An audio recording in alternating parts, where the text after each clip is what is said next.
প্রিয় ভাই ও বোনেরা, আজ আমি আপনাদের সঙ্গে আলোচনা করব মানব জীবনের বাস্তবতা, যীশুখ্রিস্টের মাধ্যমে চিরন্তন জীবনের প্রতিশ্রুতি এবং ভবিষ্যৎ আসার কথা।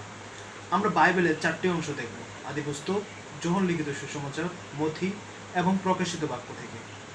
আদিপুস্তক 5 অধ্যায় 4 থেকে 5 পদ এখানে যদি দেখি, আমরা দেখব যে মৃত্যুর বাস্তবতা। বাইবেলে লেখা আছে, আদম 930 বছর বেঁচে ছিলেন এবং তারপর তিনি মারা গেলেন। কেন এমন হলো? কারণ পাপ পৃথিবীতে প্রবেশ করেছিল।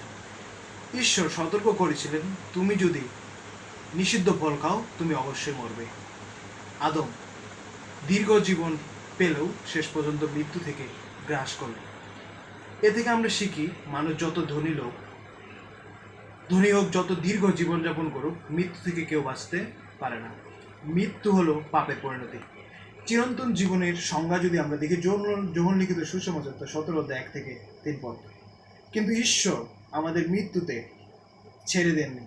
যীশুখ্রিস্ট প্রার্থনা করে বললেন, চিরন্তন জীবন হলো এটা যে তারা একমাত্র সত্য ঈশ্বর এবং যীশুখ্রিস্টকে জানে, যাকে তুমি পাঠিয়েছ। চিরন্তন সত্য জীবন মানে শুধু স্বর্গে যাওয়া নয়, এটি শুরু হয় এখান থেকে, যখন আমরা ঈশ্বরকে জানি এবং যিশুর সঙ্গে সম্পর্ক করি।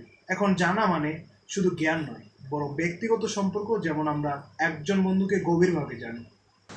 এখন আমরা আলোচনা করব মথি লিখিত সুসমাচার 11 অধ্যায় 27 পদ।